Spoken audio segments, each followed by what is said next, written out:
Journalist महोदय, मुजफ्फरनगर हो या हमारा पश्चिमी उत्तर प्रदेश हो, शामली हो या हरिद्वार हो, चाहे वो हमारा नोएडा हो या दिल्ली के हिस्से हो, हर जगह आज जितने भी पंडाल लगे हैं उनके कांवरियों को स्वागत करने के लिए, फल फ्रूट बांटने के लिए, उसमें अगर आप सही तरीके से जांच करें तो आप पाएंगे कि 80% मुसलमान उनकी स्वागत में लगे हुए हैं।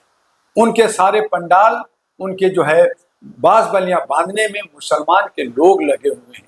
पहले भी और अब भी वही लोग दूध देते हैं, फ्रूट देते हैं रास्ते में और उनको चाय पिलाते हैं। आज ये सारे मीडिया का डाटा है, ये सारा जो है रोज मीडिया चला रही है कि आज ये जो पंडाल बन रहा है वो मुसलमान बना रहा है, आज ये जो जहाँ पे फ्रूट बांटा गया है, सड़कों पे खाना दिया गया है, पिछले साल भी एक नहीं सैकड़ों ऐसे वीडियो जो मीडिया ने दिखाया कि मुसलमान लोग उसको जो है उसको केले दे रहे हैं, सेब दे रहे हैं, दूध दे रहे हैं और उनको जो है शरबत पिला रहे हैं। अगर मुसलमान इतना ही हिंदू ही जैसे हैं तो योगी जी की ऐसा करने की क्या जरूरत पड़ गई? धर्म के नाम पर एक मुसलमान और एक हिंदू नहीं बटे हुए हैं।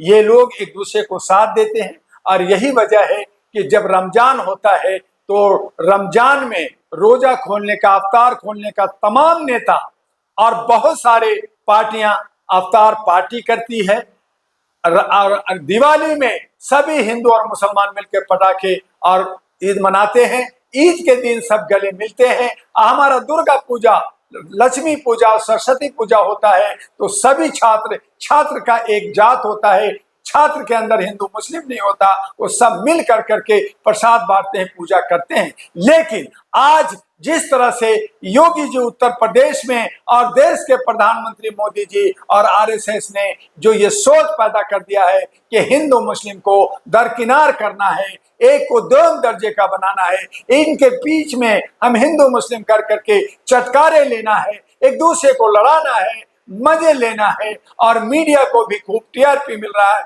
मीडिया भी इसी में बढ़ चढ़ करके एक दूसरे को लड़ाने की जो बात कर रही है, तो यह हमारे आपसी सामाजिक सौहार्द, हमारी आपसी रिलेशन, हमारे आपसी भाईचारा, जहां पे मंदिर था वहां मस्जिद था, जहां मस्जिद था वहां मंदिर था, हर जगह मिलजुल करके समाज के अंदर, चाहे बाजार हो, चाहे दुकान हो, चाहे शादी ब्याह हो, चाहे अन्य कई सामाजिक सौहार्द का हमारे कार्यक्रम हो, हर जगह हम एक दूसरे को बुलाते हैं, मिलते हैं, गले मिलते हैं और यही हमारा सर्वधर्म समभाव विश्व कुटुंब का नारा का मतलब है। लेकिन आज जिस तरह से इन्होंने बीच को बदल दिया है, इन्होंने अलग अलग कर दिया है, इन्होंने नफरत की राजनीति कर दिया है और नफरत कर कर करके ये राजनीति करना चाहते हैं। ये बहुत ही घातक है। ये बहुत ही करने की बात आती है तो आपको नफरत क्यों लगता है? जब जब हिंदू की मजबूत करने की इनकी मंशा बनी तब तब हिंदू टूटा। हिंदू से गौतम बुद्धिस्ट क्यों बना?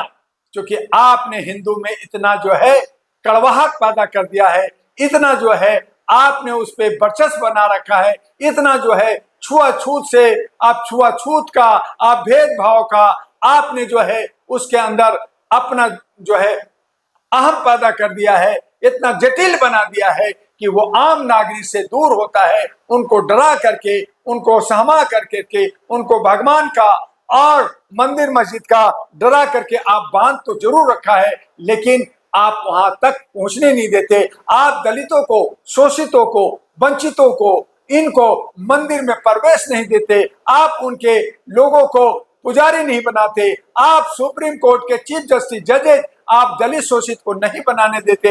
आप बड़े बड़े लीडर आप खुद बनते हैं। आरक्षण से जो जगह मिलती है उस पे भी आप कहते हैं ये मेरे रहमो कर्मों पे है और इस तरह से आप राज्य करते हैं। चाहे वो विधायिका हो, चाहे न्यायपालिका हो, चाहे कार्यपालिका हो, चाहे मीडिया हो या एनजीओ हो, आप देखेंगे कि हर जगह किसकी वर्चस्व है? वो बहुजनों का है, 10% का है और जो छोटे लोग हैं, जो दलित हैं, शोषित हैं, जो 90% कहलाते हैं, आप हिंदू की चाशनी दे करके, धर्म की चाशनी पिला करके, उनको डरा सामा करके आप उन पर राज करना चाहते हैं। लेकिन अब ये नहीं होगा, लोग जाग गए हैं, समझ गए हैं। लेकिन अब जब आपके वहां गोटी नहीं फिट होता, आप चार धाम पे जब हार जाते हैं, आपका चुनाव सामने दिखता है कि किसी तरह से मैं इसको ध्रुवीकरण करके, वोट का पोलराइजेशन करके के मैं जीत जाऊंगा, तो अब जनता जान गई है। और यही वजह है कि आप चार धाम में हारे हैं, आप उपचुनाव में भी हारेंगे, आप जो है आने वाले में भी हारेंगे। आपने जो एन केन प्रकार तरीके से घटक ऐलान से सरकार बनाया है, बना लीजिए, लेकिन जनता देख रही है, जनता की मार और सरकार की मार आवाज नहीं देती। तो आप हिंदू मुस्लिम का ढोलक पीटते रहिए, डुगडुगी बजाते रहिए, हमें जब बुरा आपने कभी गया कावड़ लेके? भाई मेरे, आप गए कावड़ लेके? हाँ या ना बोलिए। कावर लेकर के किसी नेता का बेटा गया, किसी जज का बेटा गया, किसी आईएएस ऑफिसर का बेटा गया, किसी, मैं पूछना चाहता हूं किसी कुटी का गया? कांवरिया जो है कांवर लेकर के जाता है, दलित लोग के जो है, लोग जो पिछड़े लोग हैं, जो अज्ञानी लोग हैं, जिनको धर्म का मर्म नहीं मालूम है, उनको एक डर है कि मैं शिव बाबा को पानी चढ़ाऊंगा, हमारा शायद दुख दूर हो जाएगा, हमारा शायद कल्याण हो जाएगा, आज वही जाते हैं। लेकिन कोई भी धर्म की आस्था रखने की जरूरत है, उसको मानना न मानना उसकी मर्जी है। आस्था अपनी अपनी जगह है, अपनी अपनी मांगने हैं। किसी पे थोपेंगे कि आप क्यों नहीं गए, आप नमाज क्यों नहीं पढ़ा, आप पूजा क्यों नहीं किया, मैं नास्तिक हूं, क्या कर लोगे आप? मुझे जबरदस्ती आस्तिक बनाओगे? जो आस्तिक है उसको जबरदस्ती आप नास्तिक बनाओ। उनकी सम्मान, यस यस जर्नलिस्ट महोदय, सम्मान होनी चाहिए। आपका सवाल है कि आप गए तो क्या नेता का बेटा गया, क्या आईएएस का बेटा गया, क्या चीफ जस्टिस और जजेस का बेटा कांवड़िया में जाता है?